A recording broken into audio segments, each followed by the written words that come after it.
respuesta inflamatoria. Y sobre todo está desencadenado por enfermedades sistémicas que pueden ser agudas o crónicas. Una infección urinaria, una neumonía, pueden producir una anemia inflamatoria. Es la segunda causa de anemia a nivel mundial y es la más frecuente en pacientes hospitalizados o con enfermedades crónicas, en enfermedades reumatológicas, en las neoplasias, en las infecciones, en la obesidad. En la obesidad también hay anemia. Puede haber anemia porque hay un proceso inflamatorio crónico. También este tipo de las anemias que hay en el envejecimiento también se puede explicar por este mecanismo. Entonces, lo que pasa es que se van a producir citoquinas inflamatorias, sobre todo la interleuquina 6, ¿no? Y esto va a interferir con procesos, por ejemplo, va a haber, si aumentan la interleuquina 6, va a haber un incremento de la epsidina. Entonces, la epsidina, ¿qué va a degradar? ¿Qué hormona? Hemos hecho eso en anemia ferropénica. ¿Perdón? La epsidina que degrada, cuando hemos hecho el metabolismo del hierro. La ferroportina pues la va a degradar, entonces el hierro se va a quedar atrapado en el enterocito, en el macrófago, y eso va a producir que haya una disminución del hierro en la circulación. También por efecto de estas citoquinas hay una eritropoiesis disminuida. Hay una respuesta disminuida a la eritropoyetina, por eso es que en este tipo de anemia usamos eritropoyetina para su tratamiento. Hay hiposideremia, ya hemos dicho que el hierro está bajo porque se queda atrapado, y hay una reducción de la vida de los eritrocitos. También el hierro se queda atrapado en los macrófagos. Entonces, ¿cómo vamos a sospechar de este tipo de anemia? Es un paciente que viene como antecedente, pues tiene un proceso infeccioso, inflamatorio, una neoplasia. Y este tipo de anemias suelen ser leves, moderadas. Anemias severas, hay que pensar que es una anemia por un proceso inflamatorio, por si acaso se llama anemia de las enfermedades crónicas o anemia inflamatoria, es lo mismo. Entonces, estas anemias suelen ser leves a moderadas. Si es severa, hay que pensar que algo más está acompañando. Puede ser que sea ferropénica también. Puede ser que haya sangrado también. Entonces, de fondo el paciente tiene pues una enfermedad. Y hay que pedir obviamente un perfil de hierro que vamos a ver acá.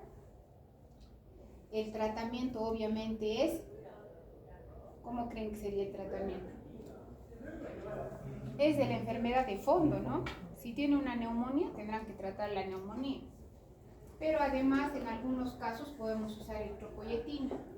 Por ejemplo, en la anemia de la enfermedad renal crónica, en las anemias de las artritis reumatoidea, del lupus, en las anemias de las neoplasias de tumores sólidos no solemos usar eritropoyetina porque hay estudios que indican que habría como una mayor proliferación neoplásica. Entonces no solemos usar eritropoyetina en las neoplasias, más les hacemos transfusiones. A los pacientes que tienen, digamos, un cáncer gástrico y esa con anemia, y sabemos que la anemia es por el cáncer, no es por ferropénica ni megaloblástica, entonces les transfundimos y reciben la quimioterapia. Y pues como estamos tratando la neoplasia, también la hemoglobina va subiendo, se va recuperando, ¿no? Pero no solemos usar en ellos eritropoyetina, por lo que les acabo de mencionar. Entonces, vamos a pedir exámenes de perfil de hierro para diagnosticar anemias ferropénicas y este tipo de anemias. Entonces hay que hacer un diagnóstico diferencial y eso es lo que les vamos a poner en el examen. Les vamos a poner un caso, le vamos a escribir y les vamos a dar estos datos. Y ustedes nos dirán, ¿es una anemia ferropénica o es una anemia inflamatoria por enfermedad? Entonces vamos a ver. El volumen corpuscular medio en ambas, pues ustedes mismos han dicho, la ferropénica va a estar disminuida, ¿no? Pero una anemia inflamatoria puede estar normal o disminuida. El hierro sérico ya hemos dicho que en ambos está disminuido, porque el hierro en la anemia inflamatoria está atrapado, puede ser macrófagos, en los enterocitos. En la anemia ferropénica no hay hierro, ¿no? Para esto. En la capacidad total de fijación del hierro, este examen nos va a ayudar a diferenciar. Si ven acá, está elevada en la anemia ferropénica, pero está disminuida en la anemia por inflamación. Entonces ya tienen un parámetro ahí por el que pueden distinguir ese tipo de, hacer diagnóstico diferencial. El índice de saturación de transferrina está muy disminuido en la anemia ferropénica, puede estar por debajo del 15%, del 10%. Y en la anemia inflamatoria está casi normal, puede estar normal o un poco disminuido. Otro parámetro para distinguir. Ahora, la ferritina en una anemia ferropénica obviamente va a estar baja, ¿verdad? Menos de 12. Y en una anemia por enfermedad crónica suele estar normal o incrementada. La ferritina es un reactante de fase aguda, entonces no nos va a ayudar mucho a diagnosticar anemia ferropénica. Solo este examen no ayuda, porque si tiene un proceso inflamatorio, el paciente pues va a salir alto y no vamos a decir que tiene no vamos a decir no tiene anemia ferropénica, no, porque ya les estoy diciendo que es un reactante de fase aguda, entonces no ayuda.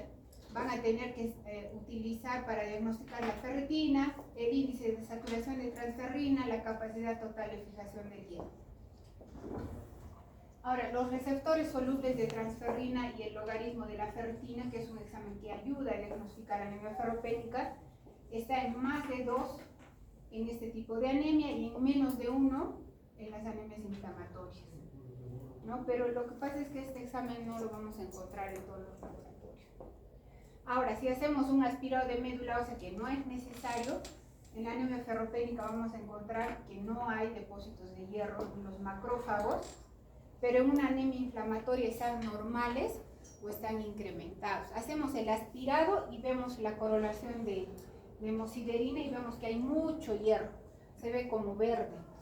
En este tipo de anemia, la ferropenia, pues no va a haber. El hierro en los eritroblastos va a estar ausente en la anemia ferropénica y disminuido en la anemia por enfermedad crónica porque no hay, el hierro pues ha quedado atrapado y no va a haber para la hematopoiesis. La hemoglobina no tiene por qué estar alterada, ¿no? Ahora los otros tipos de anemias microcíticas vamos a ver cuando hagamos anemias hemolíticas congénitas. Entonces, ¿hasta acá tienen alguna pregunta sobre este tipo de anemia?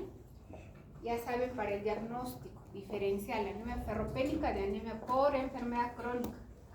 Esta anemia van a ver un montón. Entonces, por ejemplo, si ven que un paciente tiene pues 12 de hemoglobina, está con neumonía, no le van a dar hierro, ¿no?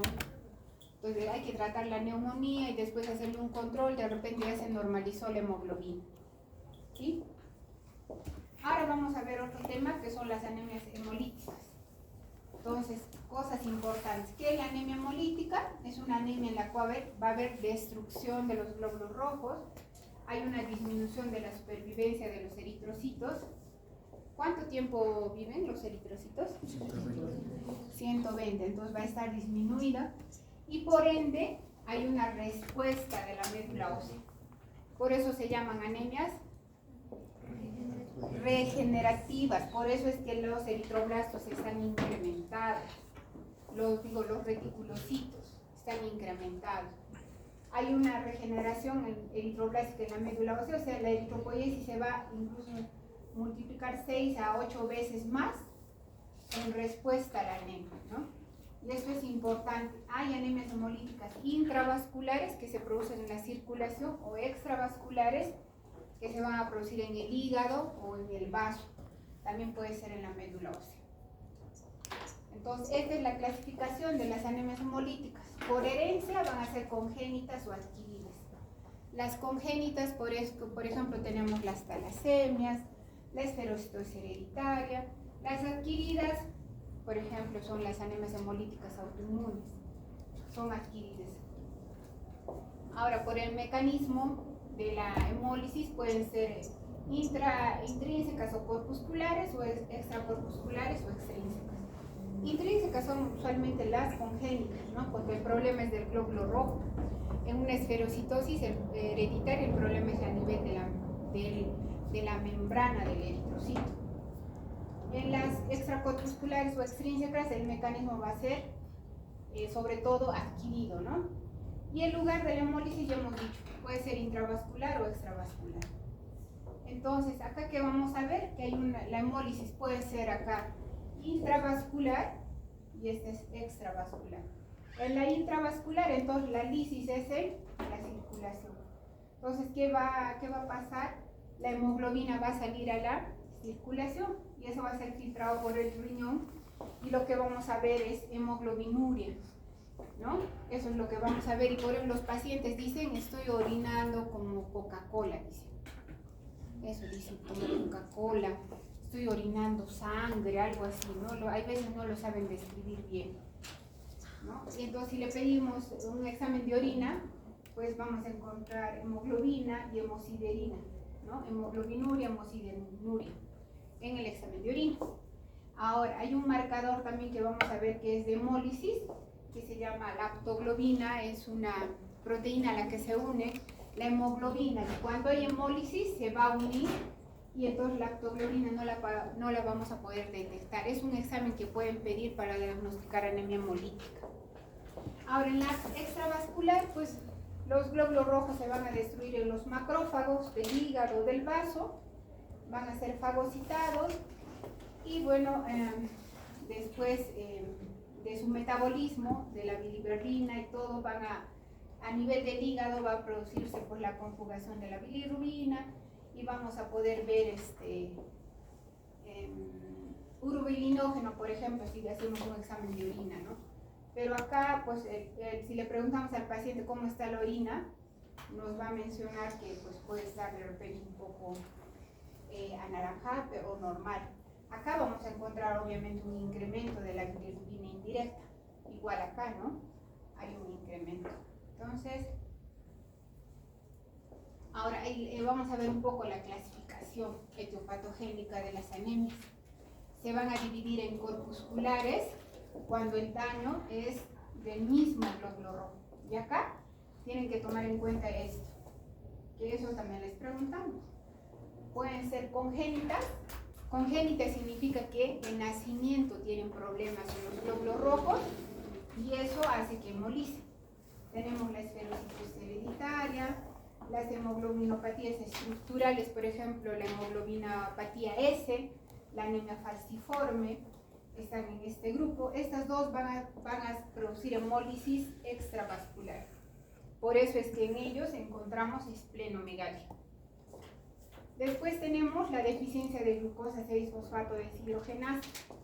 Por ejemplo, han escuchado del favismo, pacientes que comen habas y comienzan a tener hemólisis. Esta hemólisis intravascular.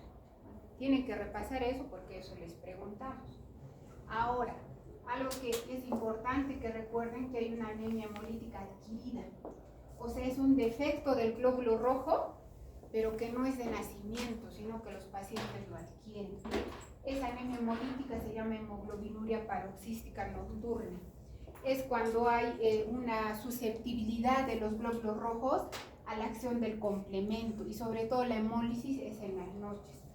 Eso vamos a ver al final de la clase.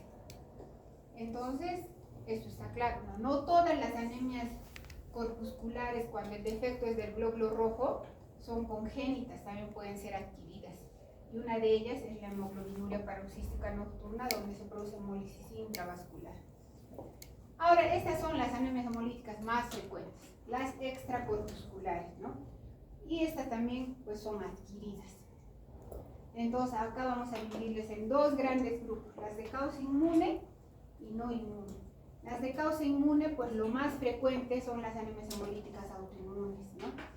Y eso vamos a ver más adelante. Entonces, hay por anticuerpos calientes, que la hemólisis es extravascular, sobre todo por anticuerpos fríos, que la hemólisis puede ser extravascular o intravascular, y la hemoglobinuria paroxística bifásica, que sobre todo la hemólisis es intravascular.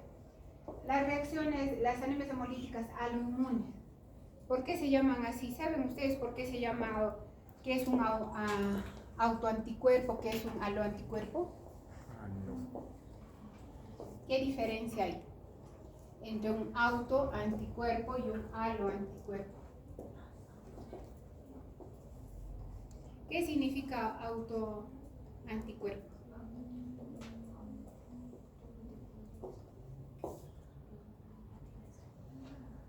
Si es auto, contra uno mismo, ¿no? Uno produce anticuerpos contra sus propios glóbulos rojos. Pero aloanticuerpo es cuando se produce contra glóbulos rojos externos o ajenos a uno mismo, ¿no? Y eso es, acá encontramos la reacción post-transfusional, por ejemplo, son glóbulos rojos de otra persona.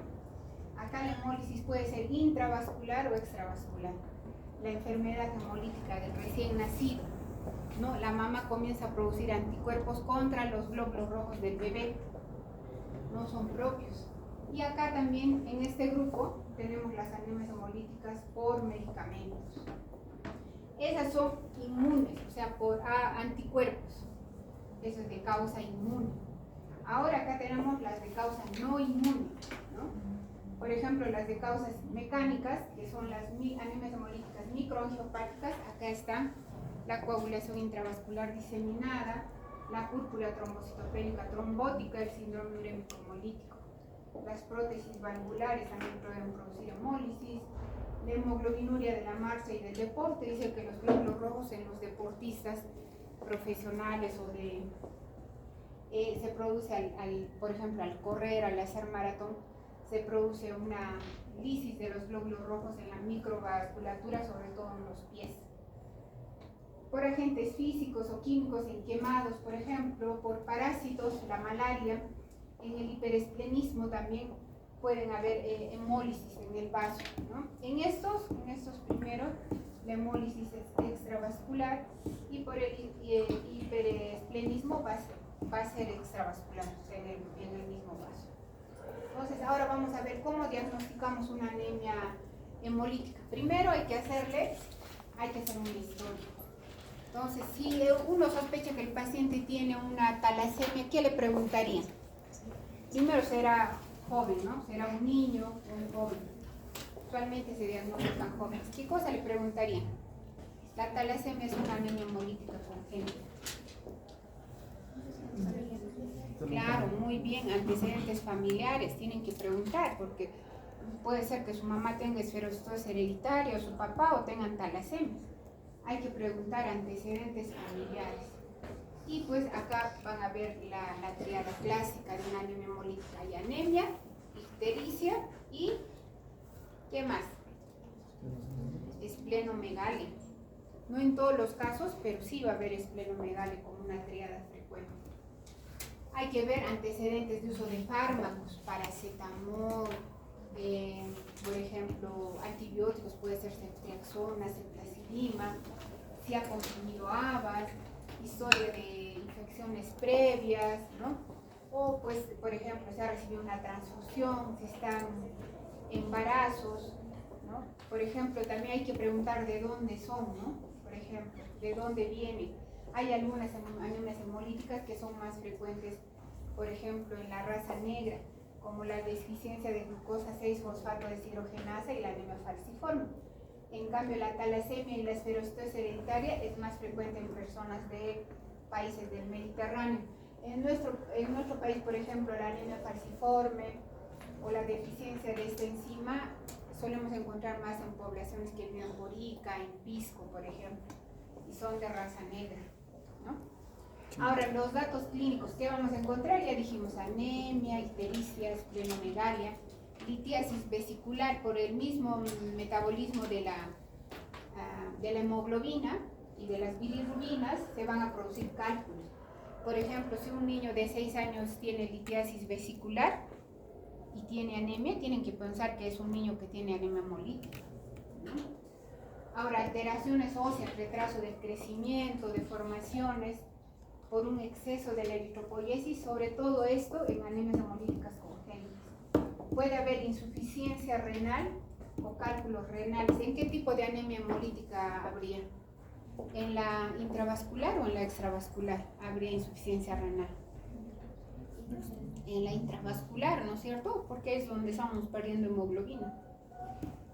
Pueden haber úlceras en las piernas, sobre todo en las anemias hemolíticas congénitas. Y en las anemias crónicas puede haber crisis eritroblastopénica, hay una aplasia de la serie roja por parvovirus B19, o sea, pacientes que ya tienen antecedentes de talasemias, puede ser anemia falciforme, fácilmente pueden infectarse por este parvovirus y hacen aplasia de la serie roja, o sea, la hemoglobina baja, le hacemos una espiromédula, o sea, no hay precursores eritroides. Y va a haber crisis megaloblástica. ¿Por qué hay crisis megaloblástica en las anemias hemolíticas? Porque se consume el ácido fólico, entonces pueden tener pancitopenia. Los pacientes, uno se pregunta, pero no está hemolizando, ¿por qué ha bajado sus leucocitos, sus plaquetas? Porque hacen crisis megaloblásticas por consumo, por hiperconsumo de ácido fólico. Si recuerdan causas de anemia megaloblástica por déficit de ácido fólico, están las anemias hemolíticas, ¿no? Acá podemos ver ictericia, ¿no? Ahí se ve, ¿no? Las escleras, la palidez y bueno, esplenomegalia, que es la triada clásica. Acá deformaciones esqueléticas porque hay un incremento de la eritropoiesis en el caso de anemias hemolíticas congénitas. Y ahora hay exámenes que podemos pedir para diagnosticar anemias hemolíticas, ¿no? ¿Qué vamos a pedir para evaluar el aumento de la eritropoiesis, por ejemplo? ¿Qué tenemos que pedir? Si yo pienso que alguien está hemolizando, bueno, le pido un hemograma. Después, los reticulocitos que van a estar incrementados, ¿no? El frotis de sangre periférica que nos va a ayudar bastante a diagnosticar. Por ejemplo, si hay, acá vemos, alteraciones en la sangre periférica. Si hay esferocitos, yo puedo pensar que es una anemia hemolítica autoinmune o una esferocitosis hereditaria. Si hay esquistocitos, eso me indica que puede haber una anemia hemolítica microangiopática. Los esquistocitos son glóbulos rojos que se han destruido. Los drepanocitos son glóbulos rojos en forma de hoz y sobre todo lo vamos a encontrar en la anemia falciforme. Ahora, ¿qué más tienen que pedir para demostrar que es una anemia hemolítica? Obviamente, bilirrubinas. La indirecta estará incrementada, la LDH también, que es un marcador de replicación celular. Ya habíamos hablado de la optoglobina, que va a estar baja. Y en el examen de orina, pues podemos buscar hemoglobinuria, ¿no? O hemoglobinemia en el examen de sangre. Hemosideриnuria también, si es que le pedimos un examen de orina, podemos detectar, ¿no? Para diferenciar una hemólisis intravascular de una extravascular. Entonces acá, por ejemplo, esos son esquistocitos. Y ya les digo, se encuentran en las anemias hemolíticas microangiopáticas. Por ejemplo, el síndrome urémico hemolítico, la púrpura trombocitopénica trombótica, en el GEL, en el CIB. Estos son esferocitos. Los glóbulos rojos tienen siempre un centro pálido, acá lo han perdido. Eso nos habla de una esferocitosis hereditaria o una anemia hemolítica autoinmune. Acá tenemos drepanocitos. Eso habla de anemia falciforme. Ahora, al hacer el examen también podemos distinguir una hemólisis extravascular de una intravascular. En ambos casos, en la extravascular y en la intravascular, la bilirrubina indirecta está incrementada. La aptoglobina en la extravascular va a estar disminuida, pero en la intravascular no se detecta. Está tan baja que no la vamos a detectar. La hemoglobina en plasma en la extravascular puede estar normal o elevada. En cambio, en la intravascular, como ahí es donde se destruyen los glóbulos rojos, va a estar muy alta. La deshidrogenasa láctica va a estar aumentada en la extravascular, pero en la intravascular va a estar demasiado elevada. Entonces, acá tienen exámenes que les pueden ayudar a distinguir si es una extravascular o una intravascular. Ahora, en el examen de orina, en la extravascular no vamos a tener datos que nos ayuden, pero en la intravascular sí tenemos. La hemosiderina puede estar positiva y también podemos encontrar hemoglobina en el examen de orina. Entonces, eso nos ayuda. Entonces, a ver, por ejemplo, ya saben que es una hemólisis intravascular. ¿Qué tipo de anemia pensarías que podría tener el paciente si es intravascular?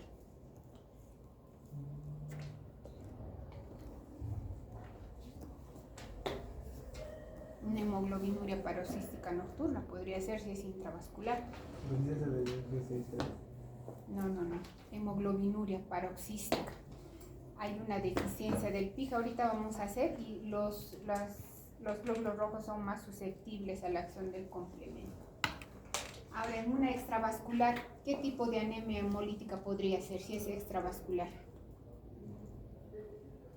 Lo más frecuente es la anemia hemolítica autoinmune por anticuerpos calientes.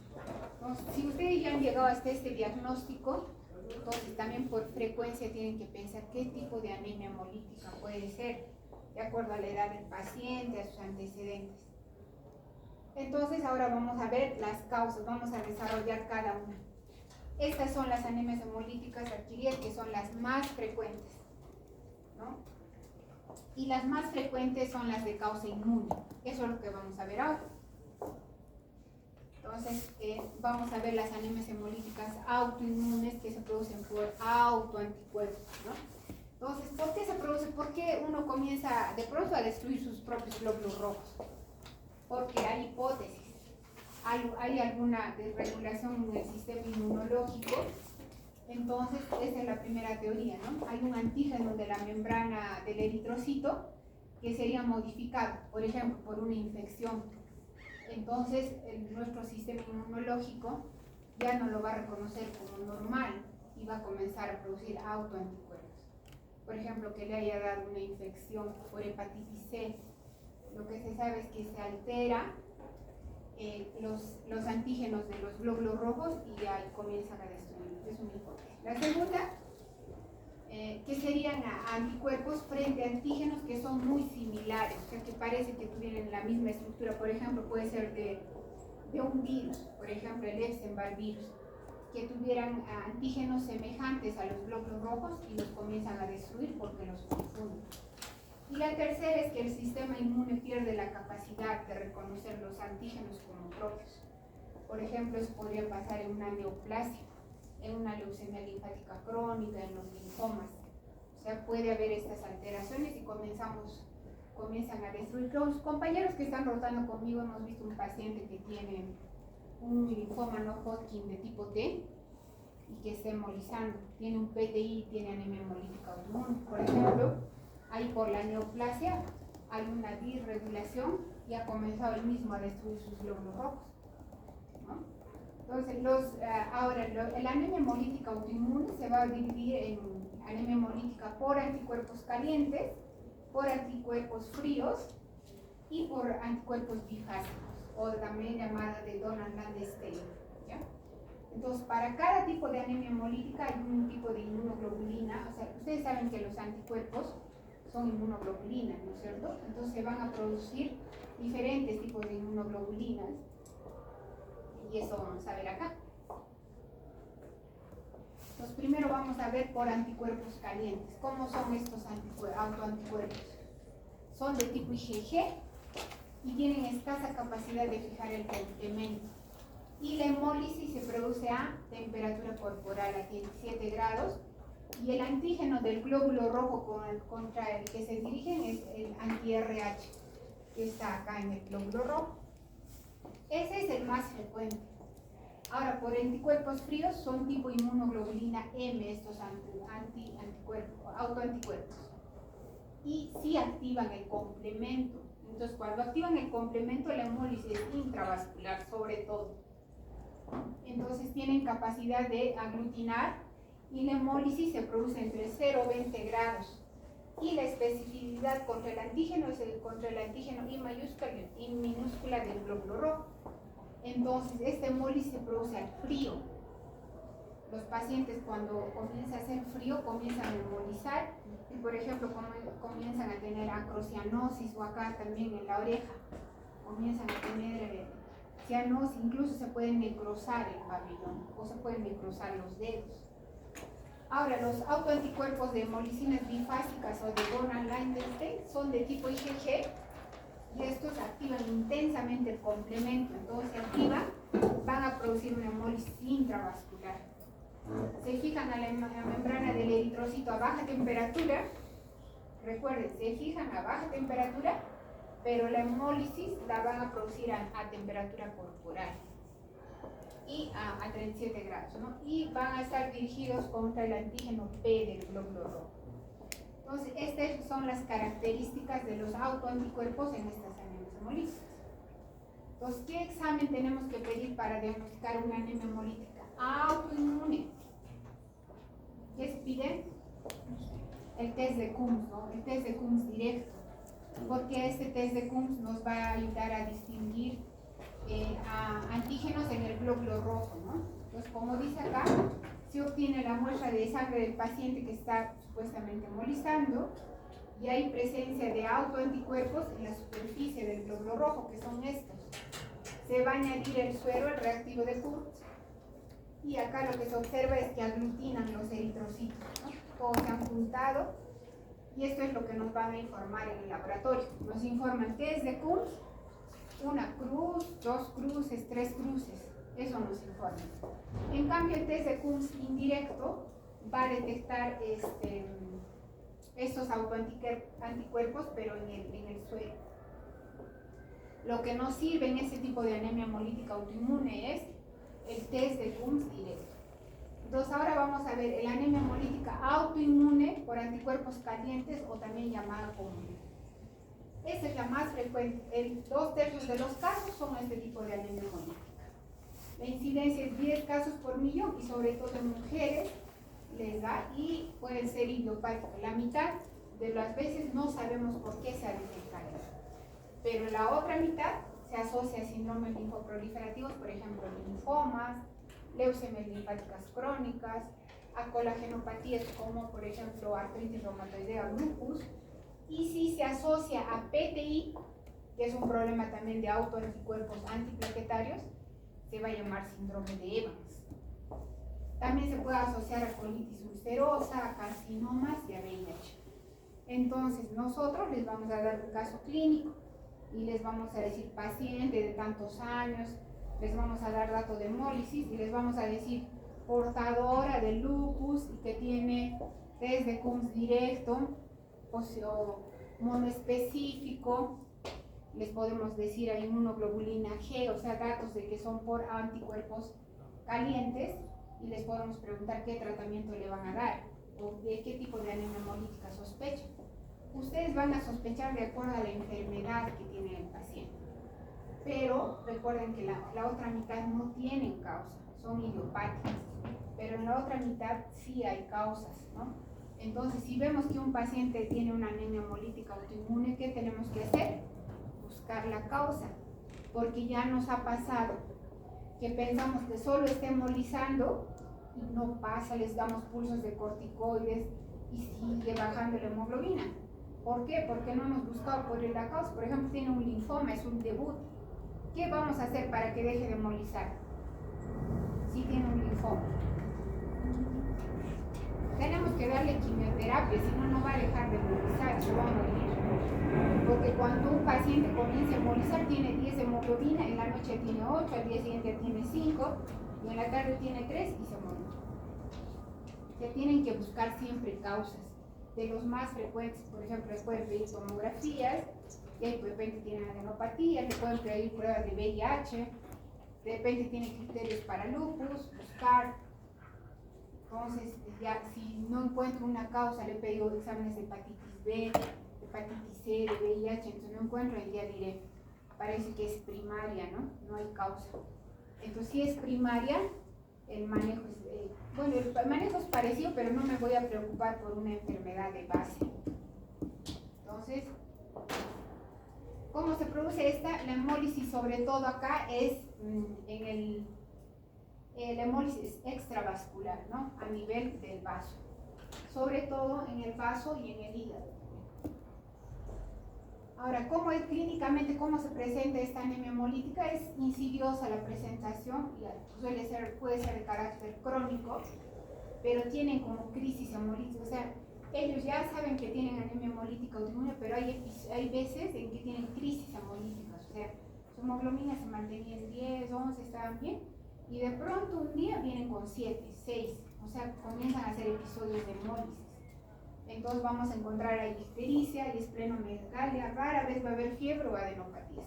Y los exámenes ya hemos dicho, este es un tipo de anemia hemolítica extravascular. Entonces hay que pedir lámina periférica, habrá esferocitos, las bilirrubinas, la lactoglobina está baja, acá no está en cero.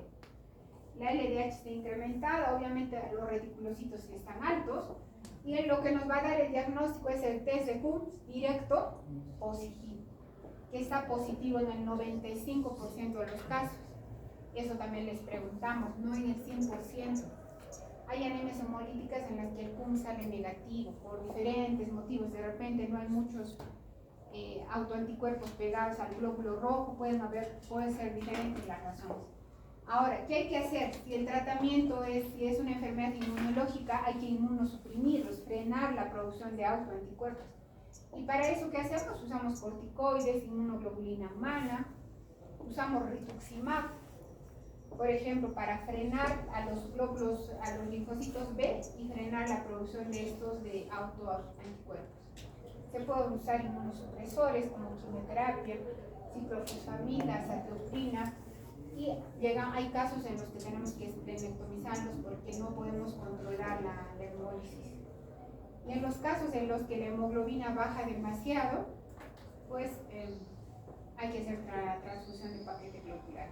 Obviamente le vamos a transfundir, pero esos autoanticuerpos también van a destruir los glóbulos rojos que estamos transfundiendo. Pero al menos, en parte, estos glóbulos rojos van a compensar al paciente. Recuerden que estos pacientes con esta enfermedad se pueden morir, se mueren, porque no tenemos manera de frenar la hemólisis si no los tratamos adecuadamente. Ahora pasamos a la anemia hemolítica por anticuerpos fríos. Esto es menos frecuente. Entonces, para eso algunos términos importantes. ¿Qué es una crioglobulina? Es una proteína que precipita en el frío. Es una crioaglutinina, es una proteína que aglutina los hematíes en el frío. Los va a aglutinar, uno ve una lámina periférica y los glóbulos rojos están aglutinados. Y una criohemolicina es una proteína que hemoliza en el frío, ¿no? Acá hay una aglutinación. No, eso no es Rouleau. ¿Se acuerdan qué cosa era Rouleau? Es un fenómeno donde los glóbulos rojos están en pila de monedas. Eso se ve sobre todo en el mieloma. Pero esto es diferente. Acá están aglutinados, no están en pila de monedas, ¿no? Y la hemólisis, acá puede ser, sobre todo la hemólisis es intravascular, pero en un mínimo porcentaje va a ser extravascular a nivel del vaso o del hígado. No olvidar eso. El cuadro clínico, ¿cómo es? Hay dos tipos. Hay un tipo crónico y un tipo agudo. Primero vamos a ver el agudo. Sobre todo se da en niños y adultos jóvenes, después de infecciones virales. Por ejemplo, Epstein-Barr citomegalovirus, puede haber en sífilis, en Mycoplasma pneumoniae, hay una neumonía, por colagenopatías, ¿no? Entonces, como se produce una hemólisis intravascular, va a haber hemoglobinuria, puede haber fiebre, diarrea y vómitos, ¿no? Ahora, en la crónica sobre todo se da en ancianos. Hay una enfermedad que se llama de las crioaglutininas idiopática o secundaria, ¿no? Que es una hemólisis crónica que tienen los ancianos. Cuando se exponen al frío comienza a tener afrocianosis.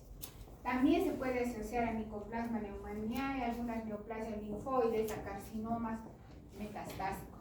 Entonces va a haber anemia, ictericia, esplenomegalia. Si se expone al frío, la hemólisis se activa porque es por anticuerpos fríos y va a haber afrocianosis. Ese es sobre todo en ancianos. En los jóvenes, recuerden que sobre todo será por virus. Por ejemplo, acá podemos ver, ¿no? Se está necrosando el pabellón auricular. Ahora, ¿cómo se hace el diagnóstico? Pues con un test de Coombs directo. ¿Y qué tipo de inmunoglobulina se detecta en esta anemia hemolítica por anticuerpos fríos? IgM, y que fija el complemento. Por eso la hemólisis es intravascular. Y acá, en el tratamiento, no hablamos de usar corticoides, ni rituximab, ni inmunoglobulinas, porque no va a funcionar. Acá la cosa es primero evitar que se expongan al frío. Incluso la sangre que les transfundimos la calentamos, porque si no van a seguir hemolizando. Y se puede hacer plasmaféresis en los casos en que es severa la anemia hemolítica. Entonces, en la plasmaféresis, ¿qué vamos a hacer? Vamos a remover los autoanticuerpos. Se puede usar quimioterapia tipo ciclofosfamida o clorambucilo, que también es quimioterapia. Pero lo importante acá es hacer que el paciente no se exponga al frío, porque es al frío que ellos hemolizan. La otra anemia hemolítica paroxística o a priori se da a cualquier edad. Esto es sobre todo, dijimos que se unía al glóbulo rojo, la inmunoglobulina G, al frío. Y la hemólisis se da a temperatura corporal, a 37 grados. Por eso se llama bifásica. Se va a dar a cualquier edad. Sobre todo se asocia a sífilis terciaria, infecciones virales, a la gripe, a la rubiola, a las paperas, a la varicela, a la mononucleosis infecciosa. Entonces, ¿qué van a presentar estos niños? Ictericia, fiebre, dolor lumbar, calambres, hemoglobinuria, ¿no? Y se suele autolimitar, como el proceso del virus va a pasar, porque solo es un proceso, ¿no? No va a ser permanente, entonces se autolimita. Pero si se asocia a sífilis, por ejemplo, en algunos casos, hay que tratar la sífilis. Pero cuando es secundaria la infección, por ejemplo, un niño está con paperas y de pronto comienza a orinar, pues su mamá dice está orinando como Coca-Cola, y tiene anemia y tiene ictericia. Entonces hay que pensar en eso, hay que pedir un test de PUMS directo. Entonces, si está su hemoglobina en 7, en 8, ¿qué vamos a hacer? Tenemos que transfundirle sangre hasta que pase el periodo de la papera y deje de hemolizar, ¿no? Entonces es solo un periodo. Hay que hacer manejo de síntomas. Bueno, este es un resumen de lo que hemos hablado, es lo mismo que les he comentado, pero acá lo importante es que recuerden que la anemia hemolítica por anticuerpos calientes es la más frecuente. Y tienen que recordar a qué enfermedades se asocian cada una. ¿Ya? El diagnóstico ya hemos dicho que es por test de Pulse. ¿Qué más? Esto es un algoritmo para orientar el diagnóstico de una anemia hemolítica, por ejemplo. Entonces ya tenemos datos de hemólisis. La bilirrubina indirecta está alta, la LDH está alta, los reticulocitos están altos y la aptoglobina está baja. Y el paciente tiene anemia. Entonces ya sabemos que tiene una anemia hemolítica. Ahora hay que ver qué tipo de anemia hemolítica tiene. Le pido un PUMS. Si es positivo, ya sé que es una anemia hemolítica autoinmune, ¿no? Si es autoinmune puede ser por anticuerpos calientes, fríos o la bifásica. O puede ser por medicamentos. Entonces le preguntaré.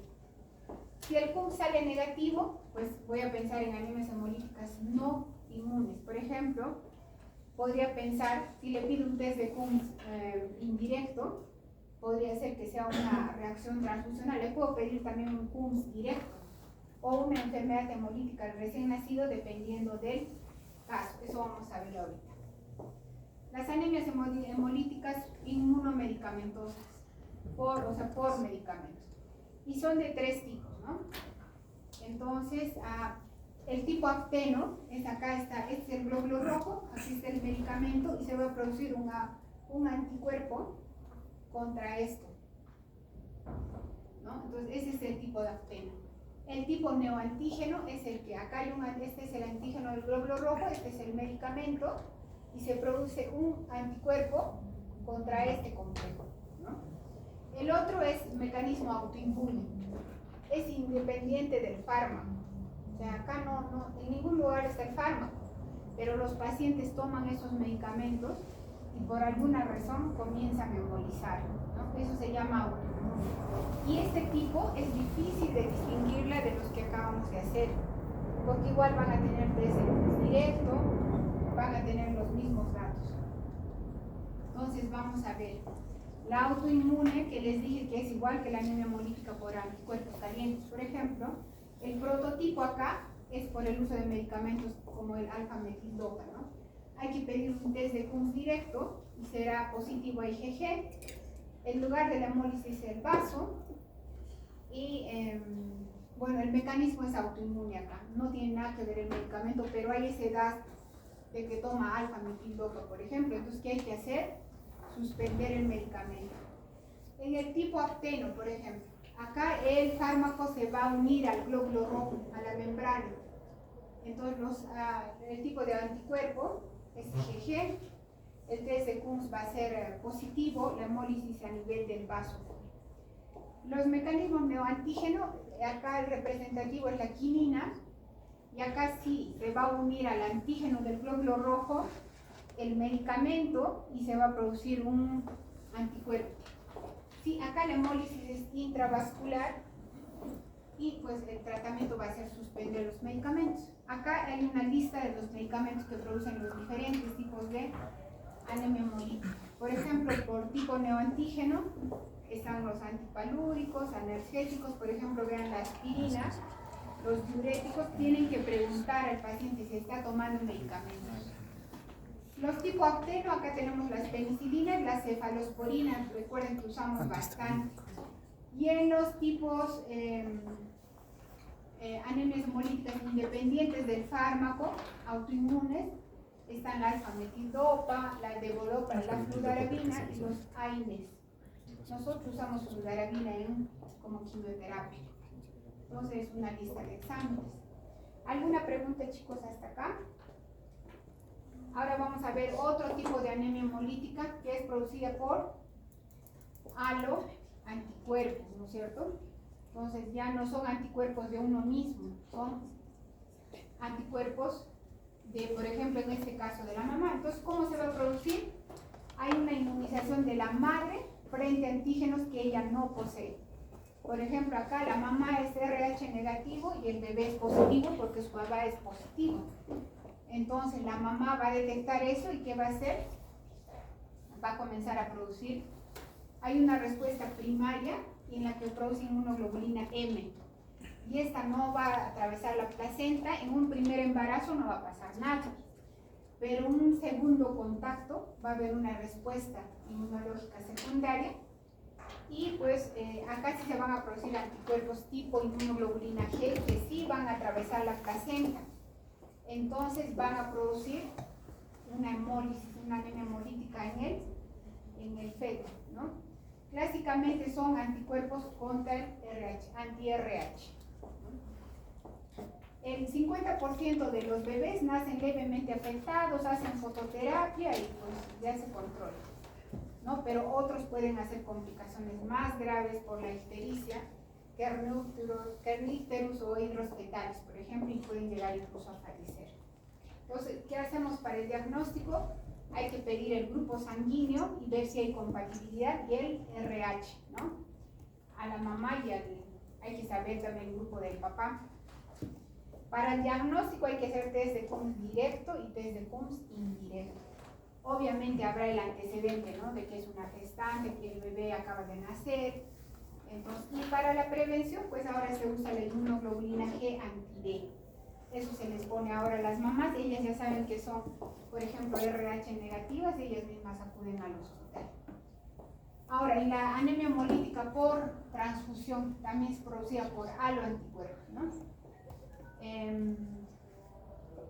Un número limitado de aloanticuerpos que se van a producir hemólisis post transfusión y es extravascular y suele ser leve. Hay un tipo que es leve, pero hay otro tipo que van a producir hemólisis intravascular que es grave, que es una de las reacciones transfusionales más graves que puede presentar un paciente en una transfusión. Entonces, ¿qué va a pasar? Le estamos transfundiendo o acabando la transfusión, comienza a tener hemoglobinuria, dolor lumbar, disnea, hacen coagulación intravascular diseminada, comienzan a tener petequias, hematomas, sangrado de la nariz, de la boca, opresión torácica, y les pedimos test de Coombs, ¿no? Test de Coombs directo, indirecto, y vamos a detectar aloanticuerpos, y también pues ahí tenemos que verificar el grupo sanguíneo del paciente y el paquete que se le ha pasado, ¿no? Si ha sido compatible, ¿no?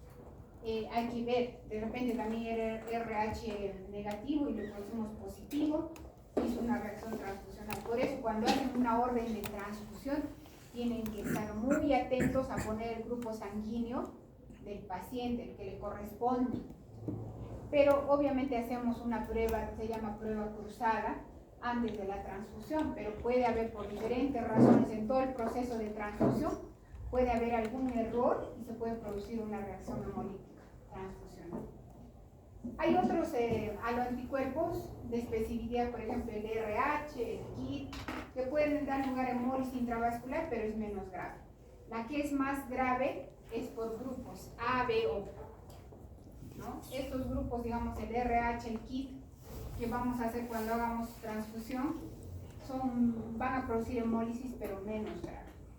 Entonces, ese es otro tipo de anemia hemolítica.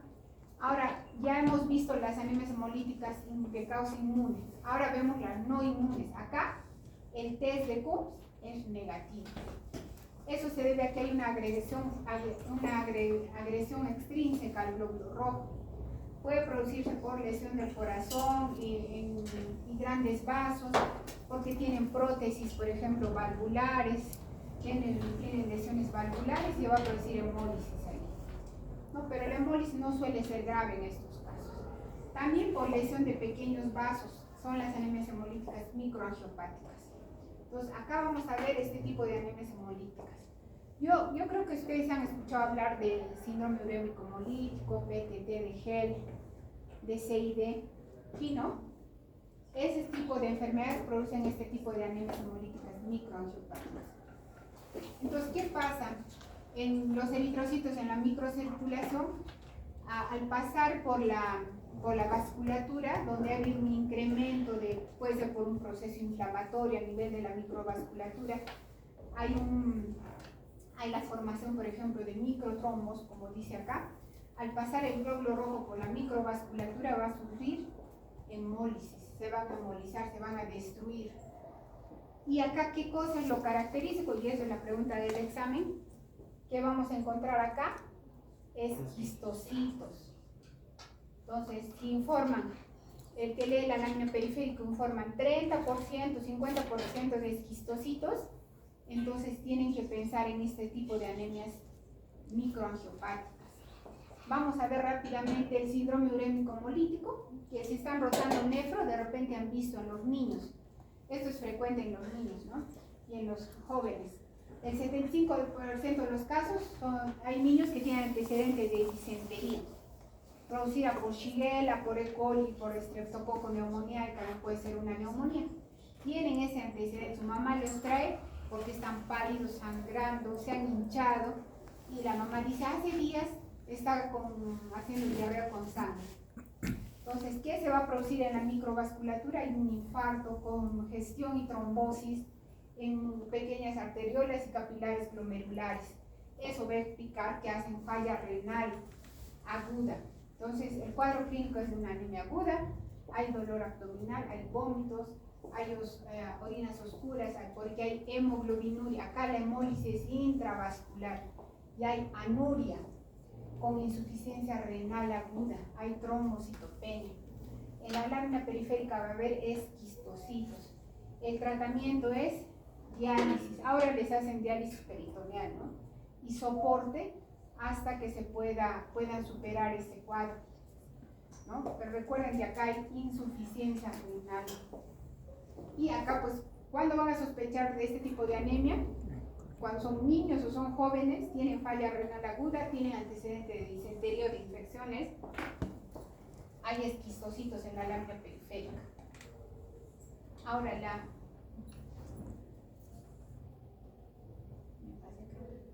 el otro es la púrpura trombocitopénica trombótica, que es frecuente en adultos. Puede aparecer, por ejemplo, asociado al embarazo, a la ingestión de medicamentos, de enfermedades reumatológicas, infecciones, a ciertas neoplasias. Acá, a diferencia del otro, hay anemia, en el otro también hay trombocitopenia, acá hay lesión en órganos vitales, en el sistema nervioso central, hay daño neurológico. Acá no suele haber falla renal aguda. ¿Y esto por qué se va a producir? Porque hay anticuerpos contra la proteasa plasmática que transforma el factor von Willebrand. ¿Qué es el factor von Willebrand? ¿Pero en qué fase participa de la cascada? Factor von Willebrand. ¿Qué hace el factor von Willebrand con el endotelio y las plaquetas? Hace que las plaquetas se adhieran al endotelio. El factor von Willebrand participa en la adhesión plaquetaria.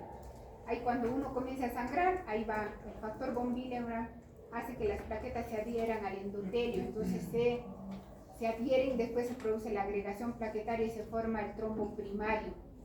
Entonces, ¿qué pasa acá? El factor von Willebrand, que es de alto peso molecular, no se va a poder convertir en bajo peso molecular porque hay un anticuerpo contra esa proteasa plasmática. Entonces hay mucho factor von Willebrand de alto peso molecular y se agregan mucho las plaquetas. Eso es uno de los mecanismos que explica este tipo de púrpura trombocitopénica trombótica. Entonces lo mismo vamos a encontrar la lámina periférica esquistocitos. Acá el tratamiento es plasmaféresis corticoides, ¿no? Acá, como pueden ver, hay diferencias con el otro. Ahora vamos a ver por último la hemoglobinuria paroxística nocturna. ¿Qué les dije? ¿Qué peculiaridad tiene? Es una anemia hemolítica de causa intracorpuscular, o sea, el defecto es del glóbulo rojo, pero es adquirida.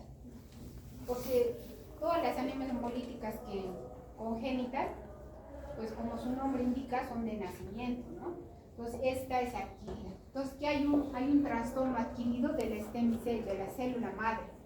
Hay una susceptibilidad a la lisis por complemento, porque hay un gen, hay una mutación somática en el gen PIG, fosfatidilinositol gen, y esto lo va a hacer más susceptible a la acción del complemento, ¿no? Es como un protector que ya no van a tener. Sobre todo se presenta en jóvenes entre 30 a 50 años, se produce anemia, pero puede haber pancitopenia, porque este tipo de anemia hemolítica se puede asociar, supongo que han hecho eso con el doctor, aplasia medular. Se puede asociar a aplasia medular, por eso hay pancitopenia. Acá hay hemólisis intravascular y hay hemoglobinuria. Otra característica que no tienen las otras es que se produce trombosis. Trombosis en vena porta, trombosis mesentérica, puede haber infartos cerebrales, hay trombosis y pueden haber crisis aplásicas medulares, ¿no? Entonces esta es la cascada del complemento, ¿no? Entonces acá hablan de inhibidores naturales para la acción del complemento, el CD55, el CD59, que en este tipo de anemia hemolítica va a estar alterado, ¿no? Entonces, ¿cómo se hace el diagnóstico? Se hace por citometría de flujo. Se pide que se detecten estos anticuerpos CD59 y CD55, y al buscarlos, puede ser en los neutrófilos, por ejemplo, no los vamos a encontrar. Antes se hacía test de James-Sucrosa, se sometía estos glóbulos rojos a medios ácidos y comenzaban a hemolizar. Ahora, el tratamiento, ¿cuál es? De soporte, puede hacerse transfusiones, pero hay un medicamento que se llama el eculizumab, que está dirigido contra la proteína del CD5 del complemento, que es acá contra esto, para frenar la hemólisis. Eso es lo que se usa ahora. Para este tipo de anemia hemolítica es poco frecuente. Y se hace trasplante de médula ósea en los casos de que este tipo de hemoglobinuria o de paroxística nocturna se asocia a aplasia medular. En esos casos se hace trasplante. Y este tipo de anemia hemolítica se puede transformar en leucemia aguda, igual que la aplasia medular. La aplasia medular se puede transformar en una leucemia aguda, se puede transformar en una hemoglobinuria paroxística nocturna, por ejemplo. Entonces tienen esas, porque esto ya es una alteración a nivel del stem cell, ¿no? Este es un algoritmo de las anemias hemolíticas autoinmunes. No creo que ya las hemos visto en los otros. Sí, no hay nada diferente acá. En uno de los diapositivas. Eso es el tema de anemias hemolíticas adquiridas. Después vamos a hacer las causas congénitas. ¿Alguna pregunta, chicos? Acá lo que tienen que recordar bien son las anemias hemolíticas autoinmunes, porque esas son las más frecuentes.